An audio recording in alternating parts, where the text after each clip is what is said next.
We're all kind of obsessed with optimization, right? Making things faster, better, more efficient. But what if that whole drive for perfection is actually a trap? Let's dive into this hidden paradox of trying to get everything just right. I mean, on the surface, optimization is just common sense, isn't it? It's all about getting the most out of what you've got. Like when you're packing a suitcase, trying to cram everything in just perfectly.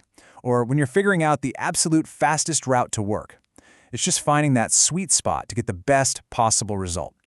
Okay, but here's where it gets interesting. What if, and stick with me here, what if squeezing out every single drop of efficiency, reaching that state of perfection, is actually a massive mistake? What if the best move you can make is to be, well, a little bit suboptimal?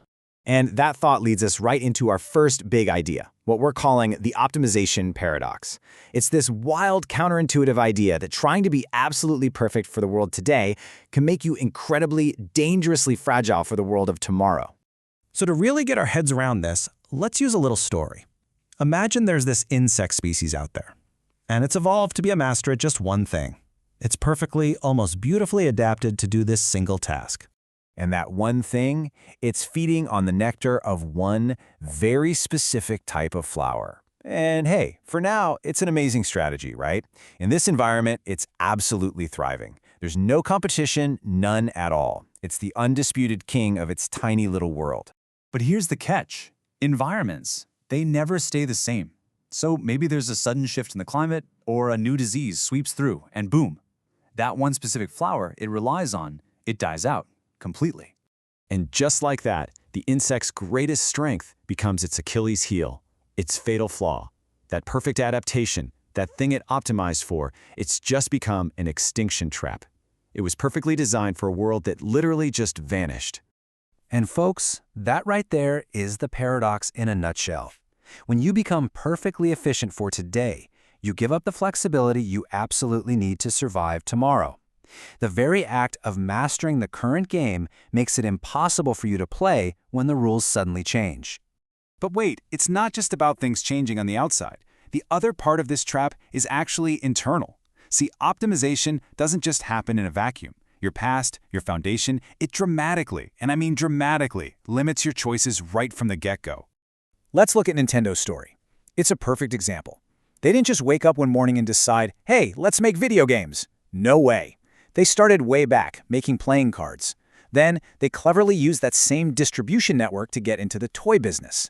They only stumbled into video games by rewiring a bunch of old arcade machines they couldn't sell. See? Every single step was built on what came before. But, and this is the key part, look at that last point. When they tried to get into educational computing, it was a total flop. Why? Because their whole identity was so perfectly optimized around games as entertainment that it trapped them. It kept them from being able to move into this new, different space. And this quote from Eric Bienhocker just nails it. History matters. It's this idea of path dependence, and it's a super powerful force. You can only work from where you are with what you've got. All your past choices, they basically write the menu of options that are available to you today. And this isn't just some high-minded business theory. It's literally how evolution works. I mean, think about it. When animals first moved from the sea to the land, they had to work with the fins and gills they already had. They couldn't just go back to the drawing board and design perfect legs from scratch. Nature is the ultimate tinkerer. It's always just tweaking the parts it has on hand, not working from some perfect, ideal blueprint. Okay, so if going for perfect is a trap, and we're all stuck with our past decisions, what's the solution? Well, the answer is surprisingly simple, and honestly pretty liberating. It's all about embracing the idea of good enough. There was this fantastic economist, Herbert Simon, who came up with a concept he called bounded rationality. His whole point was that we humans, we just aren't built to be perfect calculating machines. We don't have enough time, enough information, or frankly enough brain power. So instead of optimizing, finding the absolute best, we do something he called satisficing. We basically search until we find something that hits our good enough bar, and then we just stop.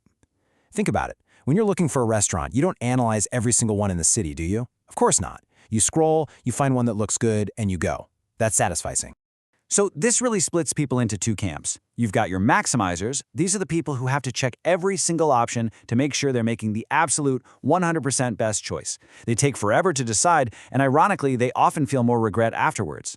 Then you've got your satisficers. They just find something that works, that meets their standard, and they move on with their life. And the crazy part? All the research shows that the satisficers are consistently happier with what they choose. So, when is good enough actually the best strategy? Well, it's pretty simple. It's when the cost of continuing to search, your time, your energy, your sanity, is way higher than any tiny little benefit you might get from finding something marginally better. It's about freeing up all that mental bandwidth for the decisions that truly matter in your life. And let's be real, choosing a brand of toothpaste probably isn't one of them. All right, so how do we actually use this stuff? How do we put it into practice? It's actually not that complicated. Instead of just blindly chasing perfection on everything, we can get so much further by just pausing and asking ourselves a few smarter questions before we even begin. First up, and this is the big one, what am I really optimizing for? Am I trying to maximize profit? Or am I actually looking for more peace of mind? Am I chasing a quick win right now? Or am I trying to build long-term flexibility? Next question, what am I sacrificing to get it? Because listen, there's always a trade-off. Every optimization has a cost. If you optimize for speed, you're probably giving up something in quality. And here's a good rule of thumb. If you can't name what you're sacrificing, you probably don't understand the choice you're making. And then think back to that Nintendo story. What is my foundation? What past decisions, what skills, what identity is boxing me in? Just admitting that, acknowledging your starting point, that's the crucial first step. Only then can you decide to work with it, or maybe consciously decide it's time to build something new. And finally, here's the question that really pulls it all together. Are you building a fortress for today or a vessel for tomorrow? Think about that. Is all your effort going into building this perfect, impenetrable fortress designed for the world exactly as it is right now? Or are you building a sturdy, adaptable vessel, something that can handle the rough, uncertain waters of whatever comes next? The way you answer that, well, it might just change everything.